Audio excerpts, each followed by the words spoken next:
Hey, what's going on? This is more of a laid back review because I kind of using this review as a way to announce something I'm going to do next week. So stay tuned until after the review to hear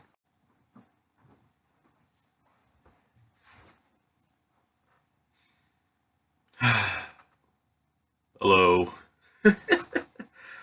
Uh, yeah, I just woke up. I meant to record this review last night, but I fell asleep.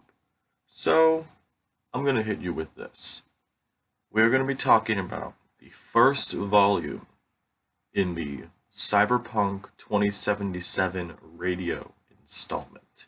This is the first volume of songs that were made specifically for the video game Cyberpunk 2077. It's been in the news for all the wrong reasons lately, but I find it very surprising that the music hasn't really been talked about. Now, this is focusing on Volume 1. I am aware that Volume 2 actually came out today, but I have not listened to it. So I'm going to be talking about Volume 1 in this. So there's two clear halves in this little section. So the first half of the song, maybe the first six tracks, are leaning towards rap and electronic sounding music. One of the singles from this was by Run the Jewels, which is the opening song on this, which is an amazing song, by the way, with a great video. The second half of this is more hard rock and metal leaning. And I don't think the band that recorded music that appears in the game is on this volume of the soundtrack. They might be on volume 2. But there are some pretty, there's some fun little wordplay in this one, and I like it. So, along with the actual artists, they all are, to my knowledge, they are all NPCs in the game as well. So, for example, Run the Jewels is credited as Run the Jewels, but they're also credited as Yankee and the Brave, which is the name of their NPCs in the game. The song BM with Sophie and Shy Girl, I think, remixes the strip club theme or the songs that play in the background when you do a sex scene. I think it's a little creative. I like, and plus the song's great. The song Metamorphosis with Yugen Blackrock is also great.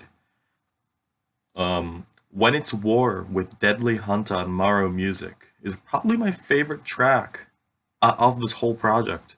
I love it. It feels dark and gritty, and it feels like you're in that night city mindset, and I really enjoy it. The rock portion of the track really did not click with me, though. I'm not the biggest fan of metal music, but I've certainly heard better metal music than this. I don't really recognize any of these artists. The Armed, Converge, Aligns, Two Mold, and Deaf Kids are the rock artists on here. Oh, and also the other artists in the first half of this include Le Destroy, Conrad Oldmoney, which is a Latin rapper and singer, and yeah, I gotta admit, this isn't really like a cohesive soundtrack. It's more of an aesthetic than anything. And maybe that was the goal of this soundtrack, but I much prefer the glitched out rap and electronic music on here than the metal music portion on here.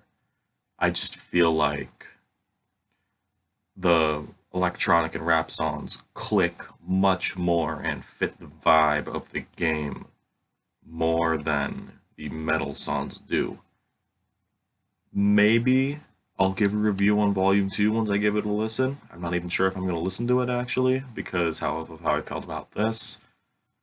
But I did enjoy the first half of this album. But Second half sucked. It sucked dick. um, Not really in depth. As I said, I woke up. I'll give this like a 4 out of 10. That's all. So this week there wasn't really a lot of big releases except for the M&M Deluxe, which that review is gonna be out Sunday. But instead of that, and just reviewing a bunch of things I don't think I want to listen to, I think I'm going to spend Monday through Friday going over classic reviews, picking albums from different genres and different decades that I've listened to or either I haven't, and sharing my thoughts about it. These aren't going to be scored reviews. These are going to be like widely regarded as great albums in the music canon, but I just feel like it would be a fun thing. It's the week of Christmas. There's going to be an album out on Christmas, but either way, it's going to be a laid back week this week or next week. All right? Stay tuned.